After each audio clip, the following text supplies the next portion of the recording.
In my last episode, I discussed the first video game and the first game console, and while I'd love to dive into all the consoles that came after, it's important to discuss how arcade games and arcade gaming popularized the then unknown video game. Today, I'd love to share with you how arcade games rose to popularity and how it directly impacted the commercialization of the video game. Now, to fully understand how digital arcade games came about, I'm going to briefly discuss the coin-operated, or coin-op for short, games. The coin-op arcade scene came about in the late 19th century with skill-paced games. Think of your classic non-digital machines such as skee-ball, those weird fortune-telling machines, and those love compatibility machines, just to name a few. In the 1930s, pinball machines were created, and although they lacked the flippers that made them what I consider to be real pinball machines until 1947, pinball machines were actually banned due to them being associated with gambling because of the aforementioned lack of flippers. But the slow lifting of these bans in the 60s and 70s resulted in them returning to popularity throughout America. Now, I can make an entire video about the history of pinball machines, so I'm just gonna acknowledge they exist and move on for the sake of pacing.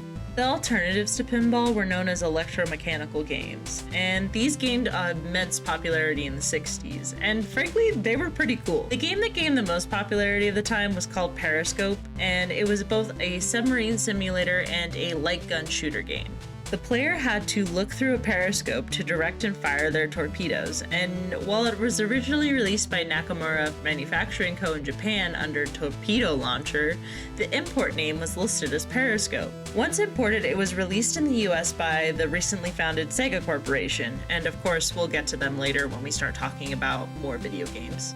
Periscope was also the first arcade machine to cost a single quarter to play, and it effectively standardized the quarter as the cost per play for arcade machines.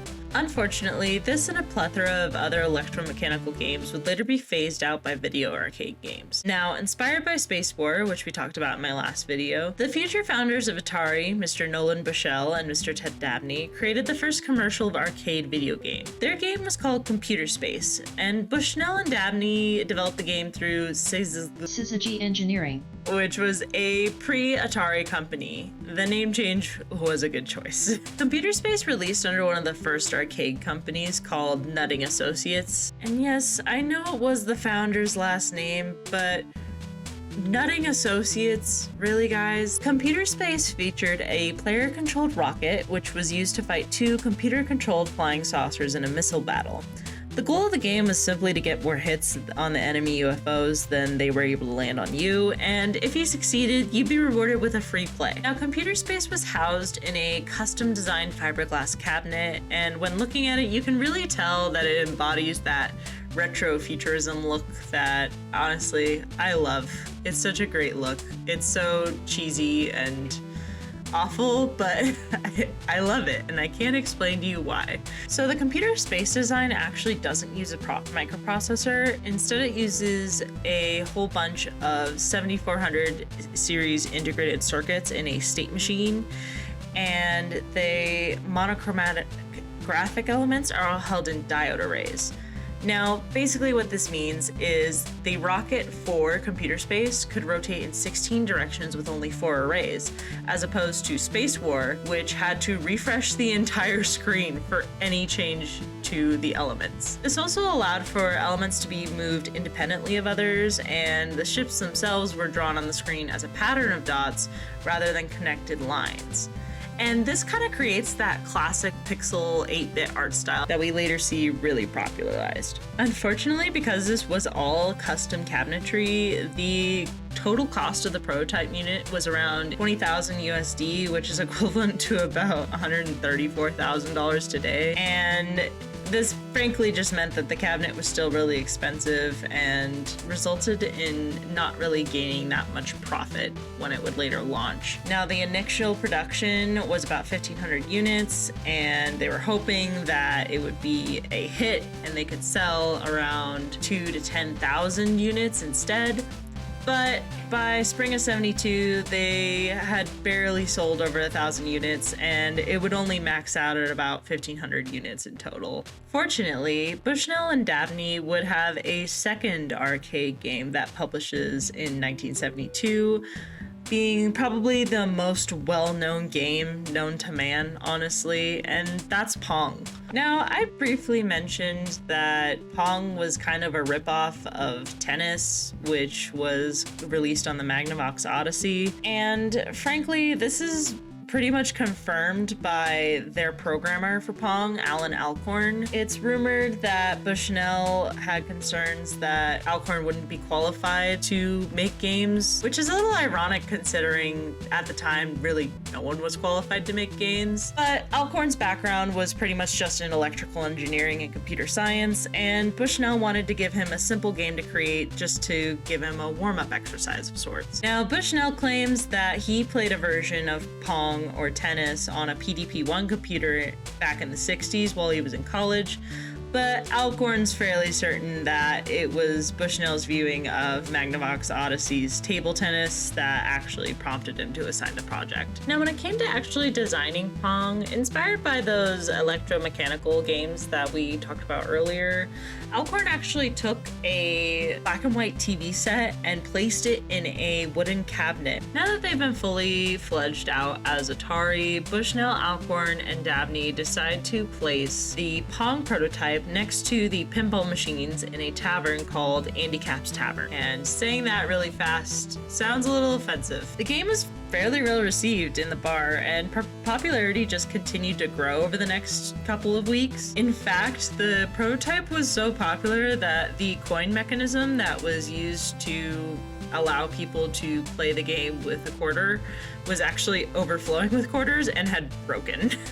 Now, they had a little bit of trouble getting it off the ground in terms of finding financial backing for Pong, but eventually Atari got a line of credit from a bank and they were able to house an assembly line where they were building Pong machines at a rapid pace. By 1973, Pong was shipping to other countries and it officially released in Japan by November of 1973. Now, while I haven't really gone in depth about the lawsuit between Atari and Magnavox, I will here because after filming my last video, I realized this is just too important of a topic to ignore, and it really does need to be discussed in a little bit of length. Now, in April of 1974, Magnavox filed a lawsuit against Atari as well as Allied Leisure, Bally Midway, and Chicago Dynamics. Now, Magnavox had argued that Atari had infringed on Sanders Associates' patents while relating to the concept of ping pong in the detailed records that Ralph Baer had kept of the Odyssey's design process back in the 60s. Now, there were also multiple depositions from witnesses and a signed guest book that had actually demonstrated Bushnell had played Odyssey's table tennis game prior to the release of Pong. Now, Bushnell ended up settling with Magnavox at a court in June of '76, and it's actually said that it is likely the Atari 2600 was delayed release due to the information about the system being under settlement agreement. Now that we've gotten that out of the way, it's important to talk about really the success of Pong and how that just kickstarted everything for games.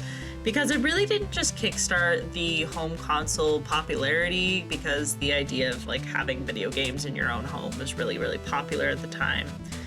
But it kickstarted arcades themselves. And without arcades, it's pretty unlikely that video games would have sold as well as they did in the homes later on.